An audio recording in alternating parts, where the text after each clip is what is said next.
好，接下来我们看看这个是铁达尼号的翻版吗？这是一艘观光的潜舰 Titan 泰坦号，它载了5位这观光的一个相关人员呢，要潜到海底去要去看铁达尼号的残骸。可是不幸，今天传出来的消息是5个人全部罹难了。时间发生在6月18号，载着5个人的这个观光潜艇下潜到北大西洋，他们是要去探访铁达尼号的残骸，结果他们只潜下去1个多小时之后就失联了大家过去1、2天都可以看到，有全世界各个媒体都在关心这件事情。美国、加拿大、法国也都分别出动了搜救队去搜救。可是很不幸的，在今天传出来不幸的消息，5个人已经全数罹难了。《华尔街日报》的报道是这样说的泰坦号失联的地方失联之后，分析声学数据它通讯中断的时候运行的地方出现了内爆的现象。我们用大白话来讲，它断联，它失联的那个时间点，它已经发现内部爆炸了，就是它内部就已经爆炸了。所以这5个人很不幸的在第一时间可能就离开了大家那网友模拟这个泰坦号内爆潜水器被水给压扁，就很像墨西哥卷饼爆炸一样，过程只有30秒钟。所以不知道是幸还是不幸，因为这5个人受到的痛苦应该很小就是应该是这样子，是瞬间发生的。所以舱内罹难的5个人，他们还搞不清楚发生什么事情，就已经罹难了。那另外呢，导演卡麦隆，他是导演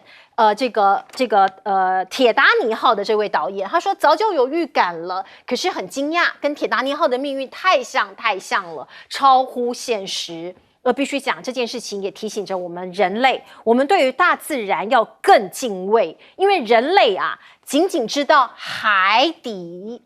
的20%而已，我们只知道海底世界1/5而已，大部分80%我们一无所知。太空旅行相较于海底还比较容易呢。CNN 就说了美国的海洋研究报告，登月到目前为止已经有12名太空人成功登月了。马里亚纳海沟你成功挑战它的人只有3个人所以加起来必须讲，我们对太空还比较能够掌握，对于海底我们是很难掌握的。观众朋友，我们来看看潜艇泰坦号失联有3个因素恐造成深海铁棺材。很不幸的，你沉下去之后就像棺材一样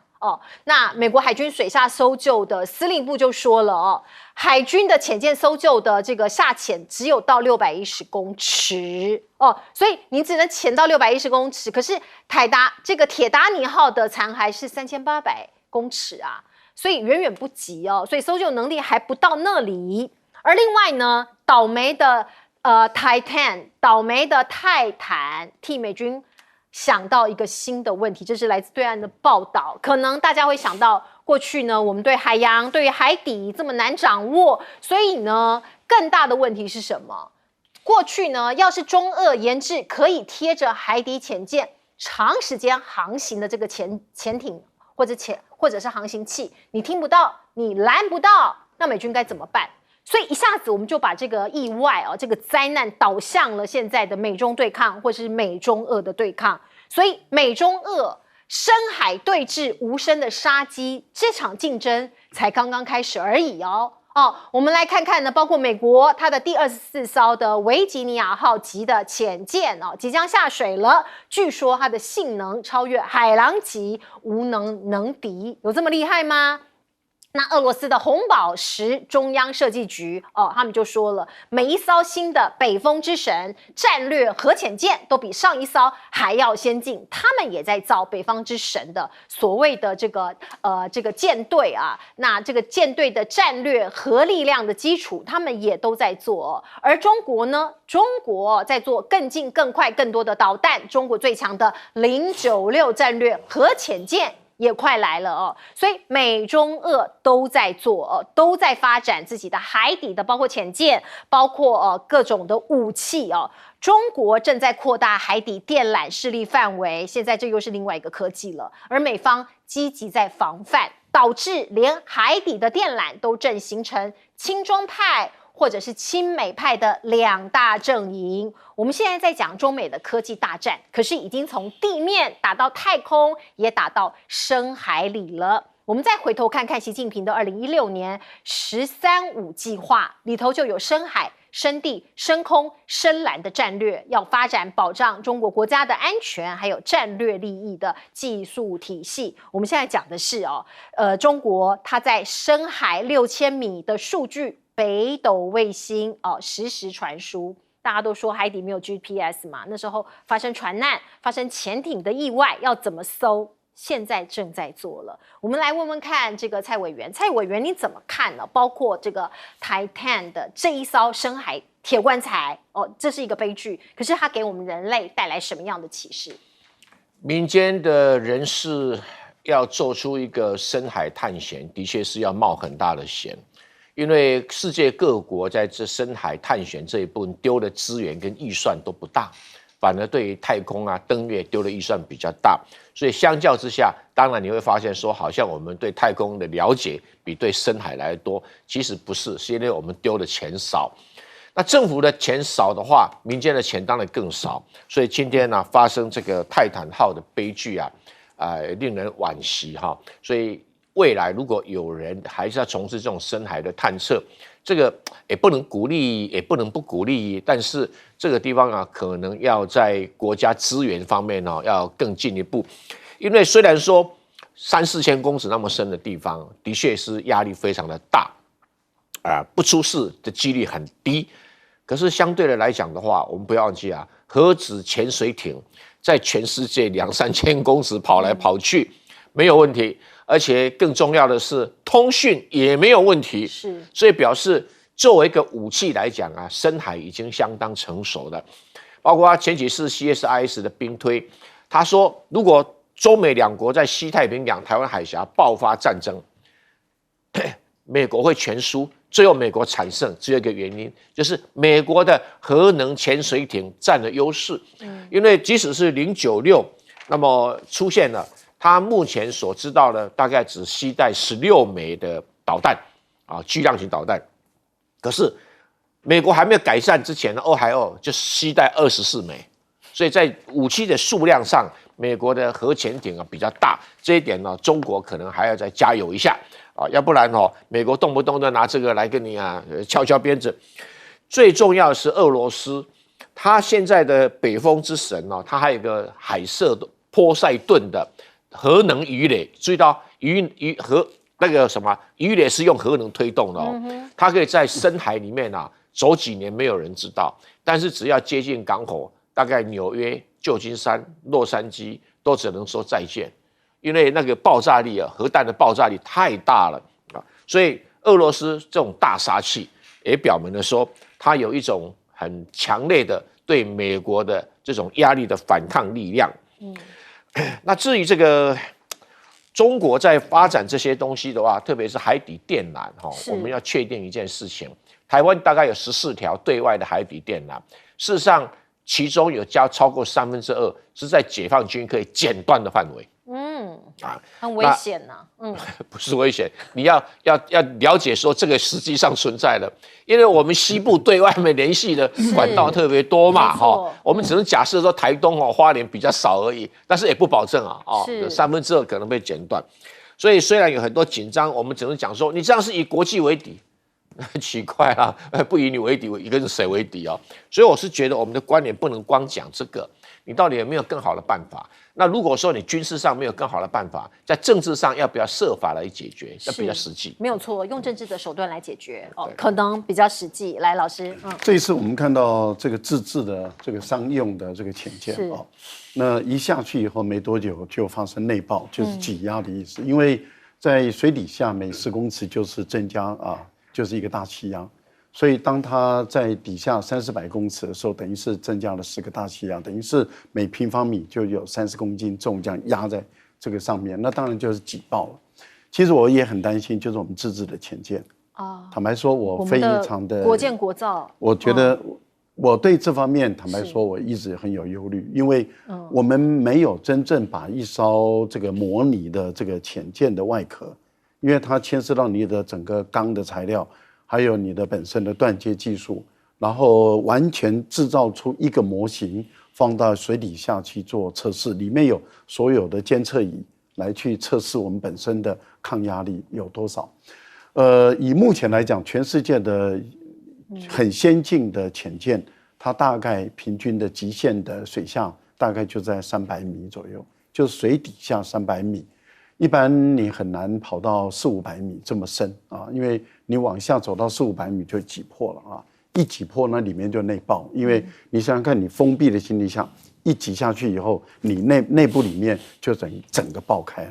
那这个情况当然就是很危险，所以坦白说，我对我们自己的自制潜舰这个部分里面，当然蔡英文一直在自称为自己的政绩。可是我觉得这个部分里面真的是要经过科学的试验，就像这艘船没有经过科学的试验，就贸然的去开始进行商业上的操作，就带来了这样的一个悲剧啊。那这个是很不幸的事情。所以深海的一个探测基本上是高科技、高技术、高材料力学等等。中国大陆目前来讲跟美国啊，大概是全世界领先的2个国家并驾齐驱。他们可以进行深海的一个探测，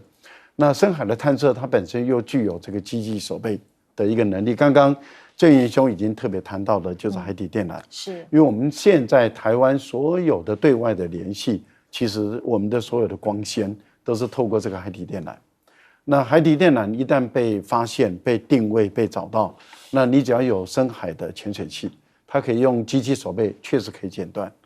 所以。未来人类的战争中，美国自己也没有把握它的海底电缆能够确保是完全可以安全的。美国完全没有把握，也没有保证，而且他也知道中国大陆是完全可以切断，更何况台湾。所以我觉得在这个部分里面，人类是有必要建立一些规则的。是游戏规则要建立起来，为了大家的安全跟福祉。来请教董哥。全世界的有钱人都很任性啊，那不止台湾有些人想要任性就会去找你导演说给我任性一下那大家可以看到任性的结果，富豪嘛，里面就是富豪，所以为什么吸引全世界目光？哇，你看铁达尼是一个不朽的传奇，至少在电影或在过去的传奇里面，对不对？最大的永远不会倒的不会沉的。那现在很多人想说，他既然成了，就下去看，变成是一个景点。是所以 Titanic 现在变成泰坦，其实他们都是泰坦。泰坦是希腊神话里面一个族嘛，一个宙斯他祖父的那个族的一个神。那大家看了，哇，为什么这么吸引目光？哇，有钱人啊，他们在干什么？其实这个潜水器还称不上潜水艇，它其实是很草率的。控制的是，控制的那个杆29.99美金的，要玩游戏的。所以为什么另外一个富豪叫布朗，他看了他要推出，他说这个太儿戏了吧？他已经缴了第一步的预定金了，他马上不打退堂鼓，他说我不参加。他说里面用来压，因为你要让它沉嘛，是用那个废弃的鹰架，怎么会这么草率呢？我不玩这个游戏，他曾经到过北极又什么都去过，用徒步的他都敢走，这个太不可测了，所以很多东西它真的不可测啊。那当然在海洋里面，这件事情会被人家联想到，那各国的装备如果在打仗或者核潜舰或怎么样，就会拿来做讨论啊。但是其实在全世界这种先进的军事的科技，当然就是美国、俄国跟中国大陆，他们一直是在领先，那很多人是隐藏了很大的一部分。你觉得说美国可能最领先，搞不好俄国有一个怎么样厉害，外面并不知道了。中国大陆搞不好也有哪一个东西大家不知道了。那大家比较知道了，不是在深海里，是在天空。现在知道说，哇，天空现在搞不好中国大陆已经是世界第一了，连上面的休息站都是它唯有，叫天宫嘛，是，对不对？那这些是看得到的。海底很多看不到的，所以不要忽视你的敌人或对手。你觉得他很菜很差，未必有。没有错，这个真的就是这个故事告诉我们，给我们的一些教训，给我们上了一课。不过我们刚刚讲到两大强国的对峙，那当然也包括军事上面的秀肌肉跟对峙哦。在我们台海最近有好多的交错而过，有好多的军舰，天空也一样哦。这是英国的媒体它披露，美舰跟大陆的航母在台湾、台海交错而过，时间点发生在什么地方呢？6月19号，布林肯不是结束了北京行吗？隔天6月20号，美国第7舰队我们刚刚提到的史卓顿号就执行了穿台海的任务，而那个时间点呢，史卓顿号在622那一天离开台海，可是前一天621，共军的山东号也穿越台海，某种程度这两舰就在我们台湾海峡交错而过所以我们来看看呢，这个美中都在秀肌肉，那为的是什么呢？当然要争夺世界的霸主，台湾一直夹在中间呐。我们再来看看呢，中国大陆的网络上最近一直盛传着一件事，就是对岸的轰6K 开火控驱离了一架潜舰一架这个所谓的这个航空母舰。据说啦，就是美国的雷根号，因为美国雷根号它驶入了南海，那个时间点我们看到了央视啦，还有中国大陆的中央日报啊，都说了轰6的这个飞行员张成良某种程度就开出了轰6K， 然后贴海飞行，距离雷根号30公里的空域。并且开启了火控雷达锁定，把它给驱离了所以到底是不是真的我们看到对岸也有这样的说法跟报道，看起来的确有这样的交锋。而另外呢，美国是不是拉拢越南跟印尼您看到越南在这儿，印尼在那儿他们在南海这边做一个前行的封控中国呢？我们看到日本的出云号6月20停泊在越南的金兰湾。雷根号随后就来那越南也讲了，这有利区域的合作发展。美国的雷根号，美国的这个航空母舰也要访问岘港。那我们可以看到呢，越南经济最近不是很好，所以他也希望中国帮他一下，拉他一把。而另外呢，南韩的总统尹锡悦他最近也要去越南，其实已经到了越南，有超过200家韩国的企业代表随行跟着他们的总统去访问越南，因为韩国是越南最大的外资来源，他们做了非常多的投资包括这个韩国也是越南的第3大的贸易伙伴所以当然必须要拉拢，必须要更深化的交流。可是越南我刚刚讲了，它的经济最近不好，而且它最近有一个很严重的问题，缺电所以越南50天长期缺电警告，包括你看苹果，包括你看三星，这个供应链大崩溃全球其实就是一个大的产业链嘛。所以呢，过去大家认为越南是制造业的新天堂，现在看起来也要变调了。而另外我们知道东协10国在9月会有一个非作战的军演，本来说要在南海来进行这个军演可是呢，中国大陆觉得不可以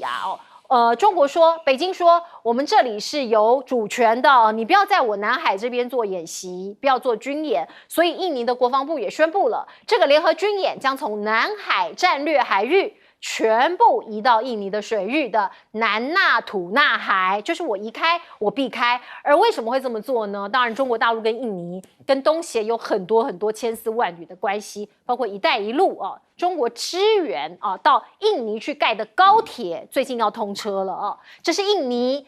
这个印尼的雅万高铁测试的时速已经到了350公里了，这是中国高铁建设一带一路的标志性的项目，代表成功了。您看到这是现场的画面，有没有在车厢里面测试人员拍下来的1个小时356公里那我们也可以看到，这是连接印尼首都雅加达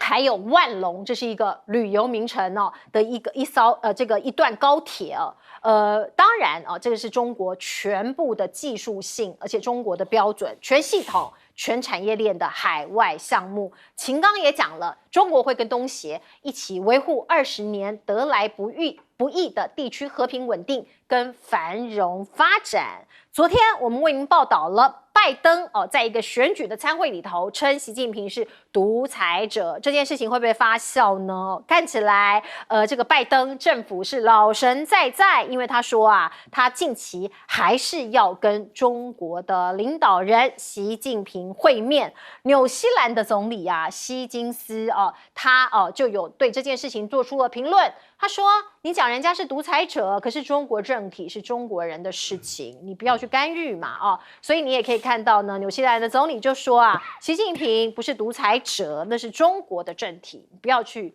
指这个说三道四。来问一下蔡委员，蔡委员怎么看？有关于有一位大陆的风6K 飞行员张成民获得褒扬那么表示他在驱离这个进入中国领海附近的外国船只表现良好，所以有特别给他嘉奖这是一个事实。那官方并没有证实说他所驱离的是什么样的船舰，那网络上是说是雷根号，那我是觉得这个要有所保留有所保留，因为两方面的这个武力有点的不太对等没关系，再看进一步的一个发展因为一般来讲，航空母舰周围的战斗机的数量相当的大，是轰炸机面对那么庞大的战斗机，可能有的时候是太冒险了一点至于这个纳图纳岛它本来其实是比较靠近马来西亚的沙捞越，可是呢，印尼说，西加里曼丹是我的领土我以前就是在纳图纳岛所以有过一段争议。那有趣的是，中国政府也很慷慨你说你的那刚好在我的9段线、11段线的边缘而已吧。好，一划就归你的，就没有争议了。是，所有的领土争议里面，就是印尼获得的这样的解决是最慷慨的那你现在印尼要招来所有的这些邻近国家来做军事演习，你怎么好意思在纳图纳岛的北边演习？在北边演习就明摆着很容易压到了9段线嘛，那你不是给中国找麻烦吗？所以他现在把它搬到纳图纳岛的南边那这样就远离了9段线，所以9段线的争议就不会因为军事活动而产生争议。这表示说中国经营印尼的关系有一定的成效那你美国要靠着说运用印尼啦，或者是越南要来南北夹击这个中国在南海里面的海军活动，这个未免会想太多了一点所以我认为可能不是那么的牢靠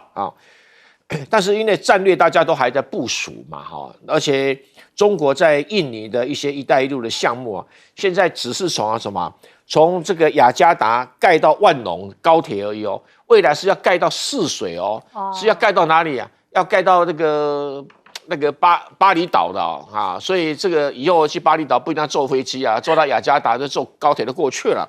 那你印尼得到这么多的好处，得到这么多的帮忙，你说他会靠近澳洲吗？不会，因为那个澳洲是世仇所以美国人就防范他就故意弄一些有的没有去加强澳洲的海军武力让他面对印尼的就会比较大信心。我是觉得中国大陆就一不做二不休，就帮忙印尼的海军把它拉一下让这澳洲稍微晚上睡觉比较辛苦一点，因为这2个国家永远合不来比那个巴基斯坦跟印度还要麻烦所以我觉得这个我想佐科威大概也看到这一点了没关系，大家互相照顾地盘，就像下围棋一样谁为谁还不太一定。佐科威其实是一个非常灵活的领导者又年轻我们接下来继续看，进一下广告。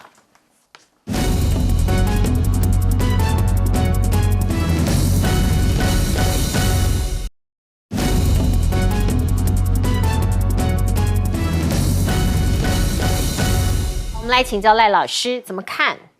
我觉得轰6K它本身是一个战略型的轰炸机，它对于大型的军事基地还有大型的船舰，它是具有足够的杀伤力，因为它本身所搭载的各类型的鹰击导弹它本身的作战力是强的，而且呢，一般来讲航母，我们看航母很大，300多米是，然后这个10几层楼高。但是在大海中，其实它是很小的，所以航母它基本上是不愿意被发现。一般来讲，我们在空中里面，我们就称之为发现即摧毁，也就当它一旦被这个轰6K发现了，它基本上就很容易被摧毁掉。那但是问题就在于航母本身有一个导弹护卫舰，还有导弹驱逐舰，还有就是它有这个舰载机在空中做巡逻，来护卫它的一个安全。所以这个舰载机它的速度是快的，那轰6K 的速度是慢的。那你慢速机碰到这种快速机，所以你慢速机如果一旦被它发现，那你基本上你也很难保护自己的安全。那这次会得到那个时代楷模，这个代表什么呢？代表它躲过了这个雷达的侦测。也就是说，轰6K 它发现了这个大型的美军的大型的船舰，那它本身又躲过这个船舰本身的雷达的一个侦测，是，所以它一直在强调，就它贴的海面上飞行，是因为我们的舰载的雷达或者是空中的雷达，它基本上来讲都有一个因为我们叫曲形死角，就是地球是圆的嘛，是，所以它有曲射的原理，所以它躲过雷达，它躲过了雷达，躲过了雷达，这代表它的飞行技术是非常的高明，是。然后它本身接近到这个船舰的时候，它把湖控雷达打开，所以它有强调，它跟机组人员都已经有沟通，大家都愿意要去给这些船舰施加压力，要把它驱逐开。那因此躲过雷达以后，那火控雷达一打开，这个对于船舰来讲，它等于是很清楚的知道，它再不走，它就很有可能会被攻击了。是，所以我觉得这是一个高超技术的一个表现。另外有关于提到了这个越南的这个岘港跟金兰湾。越南虽然我们看到日本、美国的航舰啊，或者日本的这个准航母都靠进去了，但是越南本身为什么没有因为这样而跟中国大陆变成很紧张关系？是因为越南有宣布，它绝对不允许任何一个国家使用它的港口、它的军事基地作为第三国的一个攻击的军事基地。那也就是说，你可以来停靠，但是你就要走。我的军事基地不会提供给你用，那这样的话就等于是越南，这个日本跟美国跑到这个地方来，但它是绝对不能够使用越南的军事基地，不像说它可以使用这个菲律宾的军事基地，那这样的情形就化解了这些问题。我觉得高铁的问题是这样的。高铁的问题是之前有很多谣言，说不能如期完工啦，还要追加啦，但是现在证明可以如期的举行。是我们赶快进一下广告。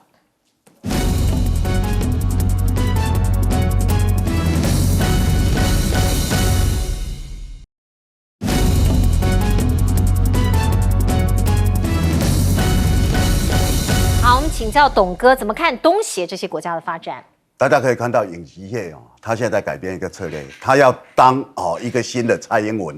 抱美国大腿来对抗中国大陆。那他也知道他的晶片尤其在中国大陆的依赖非常深，三星还有 SK 海力士他们大量在中国大陆投资的话，他这个对他来讲风险很大。很多人不晓得，昨天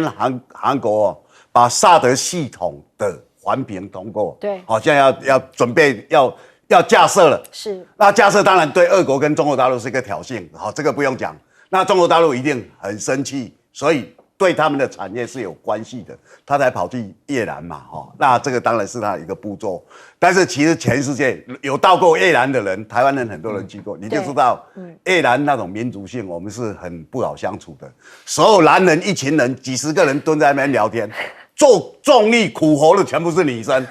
在韩国就是在越南就是这样，越南女生蛮勤劳的，对，她就是那种民族性，所以你要去一个国家投资，要了解它的民族性它的那些基础建设根本不牢靠嘛，对不对？那我们台塑去投资。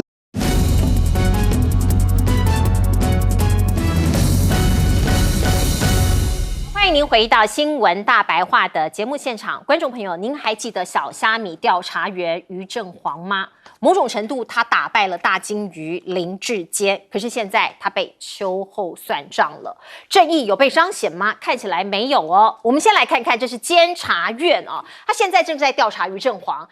4年前的一起旧案。那个时候是2019年嘛，那于正煌他涉及一起泄露侦防案件。那个时候其实已经调查完了，而且查无不法理当结案了。可是为什么现在4年之后，监察委员高永成说：“我要重启调查，所以呢，这个是不是就是秋后算账呢？的的确确，一个调查员4年前的一桩案子也已经被调查结案了，结果现在要来重启调查，那也安内啊。监院就讲啦，他说：“对啦，你于正煌4年前这个泄密案没有司法问题，可是不代表没有行政为师，我要来算总账哦。”所以王宏威就说了：“你监察院你废掉算啦，你这个是在迫害吗？你不查新竹棒球场，你要查于正煌。”那丢啊不丢啊，太奇怪了哦。那我们再来看看，包括抹红哦，过去呢这个民进党很会啊，因为只要把对手把政敌给抹红了，就万无一失了。所以你来看看今天哦，先色强哦，先色公哦，对不起，两岸共济哦，这个是在新北市的先色公哦，那跟对岸啊，包括这个甘肃的天水哦，来做一个联合的一个祭祀的一个活动，其实已经行之有年了，可是现在陆委会跳出来说，你这个违反两岸条例。立委王定宇加码批评说，哦，你是利用我们台湾的宗教自由啊，进行政治统战，这个意图明显哦，你这个完全是照着中共的论调走，安内唔汤被赛哈。那先色公的董事长叫李乾龙嘛啊，大家知道、哦、国民党里头的也算是一个这个大咖，他说啊，我们已经跟对岸合办5年了，这是宗教活动，两岸都有交流。每到选举你就拿出来讲，你在撕裂感情嘛？不应该哦。过去几年都没事，现在变统战了啊！唯一的变数就是要选举了，是这样吗？那另外抹红柯文哲，那也是一定要的啊，不然让柯文哲撸来撸躲啊不为哦。我们看到呢，柯文哲不是喊出来要重启服贸吗？卓冠廷新北市议员就说，这是中国在背后操作哦。那周玉蔻也加码来轰柯文哲说，你对得起台湾年轻人吗？哦，另外呢，我们还看到有好多的报道一一出现，包括呢被翻出来7年前柯文哲受访说中国要我选总统，柯文哲 keep put， 他说我哪有这样子讲，你们在污蔑我。来听听看他的回应。因为选举到了，一定会有很多这种抹黑抹红的宣传所以我们是觉得很困扰。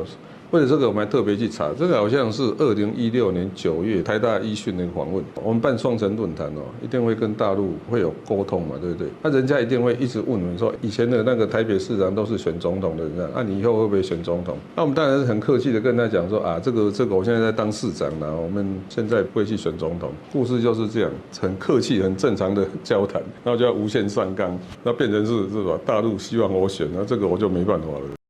所有的正常交流、正常的谈话都会被无限上纲，这个就很可怕，很像我们小时候小心匪谍就在你身边，那到底要不要交流呢？你要讲清楚啊！现在柯文哲的民调走扬哦，所以看起来绿营就往死里打他吗？哦，现在传出来7月份柯文哲要到新加坡去访问，渴望跟总理李显龙会面哦。那大家还记得侯友宜也到了新加坡访问，据说私下也跟李显龙见了面哦。那另外我们再来看看两岸之间的问题，很多人担心会擦枪走火，会打仗哦。我们就看到我们的外交部部长这个吴钊燮最近接受了德国之声的访问被问到说，一旦发生战争，谁会跟台湾并肩作战呢？来听听看吴钊燮怎么说。他说，目前不清楚啊，一旦开战，谁会帮助台湾？可是承担防御的责任是台湾自身，不会要求别国为台湾而战。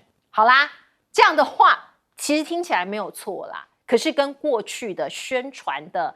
样貌差很大耶。过去不是说美日会协防吗？美日有可能如何如何吗？现在接受访问说没有啊，我不会要求啊，我怎么可能要求别人啊？我们有骨气啊，这是我们的责任啊。来看看澳洲智库最近做了一项民调，他说啊，如果台海发生战争，你支不支持出兵台湾？问的是澳洲的民众，有42%的人支持出兵，这里写说只有，我觉得已经很多啦。这个跟你不同国的人发生战争，你要派你的子弟兵去帮对方作战，有42%已经很高了呀。可是必须讲，80%的人说，哎呀，我们还是不要出兵吧，我们接受难民就好了啦。我觉得我可以理解啊。人同此心，心同此理啊，不是发生在自己的国家，我为什么要帮你呢？哦，接收难民已经是很佛心了。那另外，台湾人对美国的协防有多少信心呢？我们看到民调，这是美国的双月刊国家利益的一个政治学教授的文章，他做了一个民调，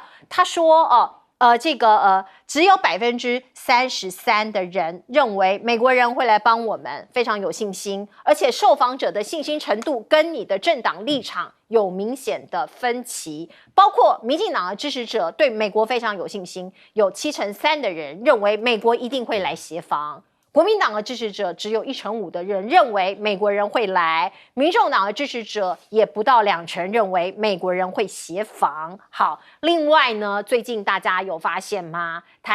台湾海峡有好多美国军舰一直来，友邦的军舰一直来，那这样对我们好还是不好呢？包括在6月20号有一艘美国的军舰叫史卓顿号通过台海，那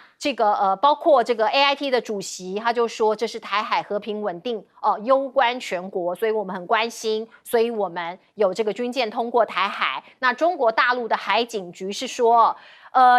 美国通过这个台海用军舰通过台海，然后公开炒作。中国海警局将加强在管辖海域的巡航与执法，所以一艘美国的巡防舰通过台海，各个解读不同。有专家说这是来自民视新闻台的报道，有专家说这是美国释放军事不松手的意涵。好，大家可以慢慢来看。如果两岸发生战争和冲突，美国智库说会有什么样的结果呢？ G7 可能会用经济制裁的手段来制裁中国大陆，就像现在面对俄罗斯入侵乌克兰的情况一模模一样样，可是要付出代价，会耗损3兆美元。这3兆美元等于英国2022年去年的 GDP 总量。会这么做吗？他们会怎么样做？这些列强会怎么样因应那我们来问问看这个董哥你怎么看？包括监察院现在是不是在秋后算账？监察院从民进党执政以来他一直是民进党的附随组织。前中华民国5院里面最不要脸的就是监察院。我老实讲里面我认识很多，但是你可以看到，他不止这个案子他们就是输了，就是更小登上去嘛，对不对？余正煌害我们去年崩盘9合1选举，我们的抄袭案，我们明明抄袭的很好，掩饰的很好，结果被你弄坏了，那现在找他算账嘛，这个就很自然的道理。尤其是像高永成这种什么大律师，让人家瞧不起从过去一直在帮民进党涂脂抹粉，现在你进入中华民国体制的殿堂里面，还在搞这种把戏。大家记得段宜康那个案子吧？段宜康那个案子说，对不对？说吃了7棍球，结果人家不起诉，段宜康就应该去吃7棍球，对不对？7棍球，对。结果那个检察官陈龙祥也是高永成的监察院，现在监察院层级是谁在当院长是高永成在当院长吗？太可恶，太可耻了嘛！就在里面主导。监察委员我认识好几个，跟我交情也不错，过去都在媒体界，没有人敢出来讲话，因为这是民进党那种气氛把它压下去，你知道吗？那你觉得说太丢脸了？中华民国怎么会有一个5院里面这么可耻的，连民进党的附随组织这种恶劣卑劣的事情都做出来，是不是？我们其实看得非常气但是我有时候看这些人你一件接一件他其实因为选举到了，把很多东西就绑在一块，就是我让你很多公务人员你噤若寒蝉，你们不准行政中立，你们一定要帮民进党。所以我刚看了就是先社公是拜等于神龙大帝的，神龙跟中国大陆那边他本来就从那里来，他本来就有一些动作对不对？最近台湾也有人在那个伏羲是我们中华民族的一个始祖，现在跟大陆那边办活动，也被警告，不行，是来有保生大帝跟台南的慈济宫，台南最早的保生大帝庙，跟他们办活动，办了几10年了，我都参加过好几次因为就在我们福建那个嘛，是，所以今年也被警告。我想说，民进党在搞什么？为什么选举到了？为什么会这样？就是马英九这一次去，其实在那边获得蛮大的评价，在台湾大家也觉得不错，年轻人觉得，马英九这一趟去，从他家开始扫墓，然后他带了很多年轻人去看了，结果民进党害怕了，民进党马英九申请大陆50个人来，民进党就不准了。那哪一边是独裁，看得很清楚嘛。台湾的年轻人去大陆随便去哪里都可以，大陆的年轻人不能来这里，说他要来统战我们，所以用一个统战已经变得非常可笑了。台湾、大陆到底哪一边是民主，哪一边是自由？你看到民进党这种嘴脸丢台湾人的脸，他们说台湾的民主是他们奋斗，民进党是台湾最可耻的党，对台湾的民主一点贡献都没有，现在还让台湾的民主被成为两岸。成为世界最大的笑话。是董哥真的很生气哦，这讲的每一句话都铿锵有力，可是我也心惊胆跳。对，来，请问这个蔡委员你怎么看哦？包括我们今天的议题也蛮多的哦，您看一下，包括监察院要重启调查，包括于正煌案以及两岸的交流啊，现在到底是不是已经被抹红了呢？我是赞成监察院重启调查于正煌。如果没有监察院这么荒腔走板的演出啊，没有去引起老百姓的愤怒啊，我不晓得我们国民党选举还有没有别的话题哈。所以我是觉得是一个很好的话题哈，让人家认清民进党的真面目。要不然那个我们董哥也没有机会讲的那么样的慷慨激昂，对不对？哎呀，民进党加油！为什么？因为证明监察院就是一个新的东厂。那这位高姓监察委员是新的护航太监，那太监嘛，东厂嘛，你要求那么多干什么嘞？那正好让我们大家老百姓看清楚民进党的真面目，也不失为一个很好的一个宣传的机会啦。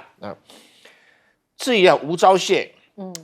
他有没有去帮我们台湾签任何 FTA 回来？没有啊。有没有跟任何人签互相防卫协定回来？没有啊，都没有。所以他只能双手一摊。台海如果发生战争我们自己来，不然你要怎么样啊？不然你要怎么样？我们也不是可能要求别人啊。对，那哇，这个拿了澳洲的智库说台海战争爆发有42% 要赞成出兵。我打一个比方，你去翻一下去年的这个民调当时俄乌战争爆发的时候，澳洲的民调70%要出兵，出了没有？这么多是啊，出了没有啊？没有啊，对不对啊？美国呢，60%要出兵，出了没有？没有啊，为什么？因为出兵会死人的嘛，所以我们只送武器、送钱，其他敬谢不敏。台湾如果去挑起台海战争，不要忘记人家钱跟什么？跟武器都不一定会到台湾的外汇存底搞不好会被扣押这个外汇存底怕掉到解放军手上去，为什么不扣押呢？所以台湾人民辛辛苦苦几十年的努力5000多亿美金都放在哪里啊？都放在美国。所以美国只要那银行按钮一按台湾的外汇存底就归零。不要以为我危言耸听我们努力多久才个台积电美国说台积电那好，我把你搬一部分到美国去，其他如果发生战争，我美军来炸毁它，或者要求你台军自己炸毁它。台积电都可以炸毁了，台湾的外汇存底有什么不能被美国没收的他觉得不能够掉入解放军手上都是有可能。这个逻辑你要知道，那谁会来帮忙？每个人都要抢台湾的财产，而且是来自于欧洲、来自于美国这些人。所以你期盼什么？你只能期盼自己想办法把两岸关系搞好。现在民进党不是要不断的去制造两岸的仇恨先射攻不行统战不行还好是统战统战是来文的，统战是不打架的只动嘴不动手的那难道什么要部队战争吗？武战对，还是要围岛战争还是要导弹战争我搞不懂民进党这些人到底在想什么。柯文哲重启服贸，我不得不佩服柯文哲这一招很厉害。为什么？他以前反对过服贸，那现在他说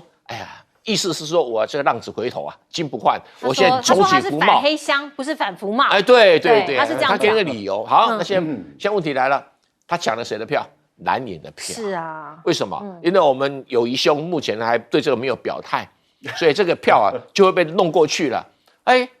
哇，你走在国民党的前面了，国民党党主席都没有说重举服贸，他现在重举服贸跟货贸，其实那个东西早就写好了，只剩下签字而已啊。但是碰到太阳花，一切都停止了。那周玉蔻说：“你对得起台湾的年轻人吗？”哎呦，对不起啊，玉蔻啊，现在年轻人都在支持柯文哲啊，你有没有看到民调啊？多少？几乎60%的年轻人支持柯文哲，而这年轻人数字是40岁以下的，还不是30岁以下的。有没有支持你民进党的年轻人？没有所以民进党才要说拿失效的这个补贴拿出来拉一拉，看能不能拉一些回去，可以啦。那相对的，我们国民党昨天中常会还开会的时候，好像没有什么新鲜的东西出来国民党再不加油会很惨哦。是，来没有错，来老师，监察委员，他的薪水是部长级的薪水，是，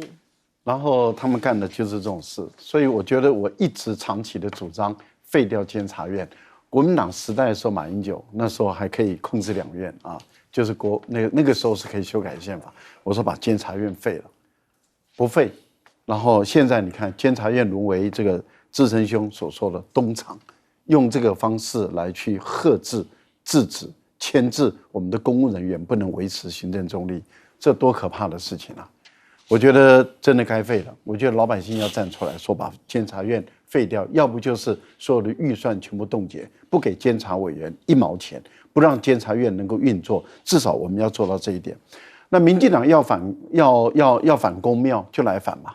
民进党要来对抗公庙就来对抗嘛。我觉得民进党你有本事、有胆、有种，你就把台湾所有的公庙都打掉。我们台湾所有的公庙都跟大陆有来往的，因为我们的基本上，我们的公庙祭拜的基本上都是跟大陆是一样的，同根同源的。你有本事，你有种，你就把台湾的公庙整个打掉，你就来对抗看看。我相信他才不敢的，一张嘴。那你更有胆，更有种，你就把端午节废掉，你也把中秋节废掉，对，你也把春节都废掉，3节你全部都废掉，你看你敢不敢这样做？到时候都不敢，每个人都像缩头乌龟一样，都像小孬孬一样，整个缩回去了。不敢反公庙，也不敢把台湾的所有的我们的这些节庆日全部都废掉。柯文哲柯文哲说了，他过去是反黑箱，其实服贸也没有真正的黑箱了。服贸确实当时也有办公听会了，只是当时大家不太在乎那个公听会，那么就这样。一样就过了嘛，过了以后，然后就不认账了，不认账。那现在这个柯文哲要主张这个服贸，没有什么不好了。其实台湾的年轻人知道他会创造更多的就业机会，年轻人会支持服贸，所以我个人是觉得柯文哲走对了，他也答对了。但是相对来讲，侯友宜到目前为止真的是都没有准备好，两岸的论述没有，外交没有，国防没有。安全没有，经济政策没有，连能源政策都没有。坦白说，我不知道侯友宜什么时候才开始真正推出自己的政策来。吴钊燮讲的话其实是笑话了。有哪一个国家真的肯为台湾而战？没有嘛。所以当然他说我不会要求嘛，因为没有一个国家会为你而战。不过我倒认为，美国的海警船来到台湾海峡，它会引来更多大陆的海警船。在台湾海峡巡逻，为什么？你美国跟日本的海警船加起来没有大陆的海警船多，吨位没有大陆的海警船吨位重。你今天干这种事，你只会让更多的大陆的海警船在台湾海峡不断的巡航。我觉得美国人在害台湾，台湾人还以为美国人在帮台湾，美国人真的就是在害台湾人。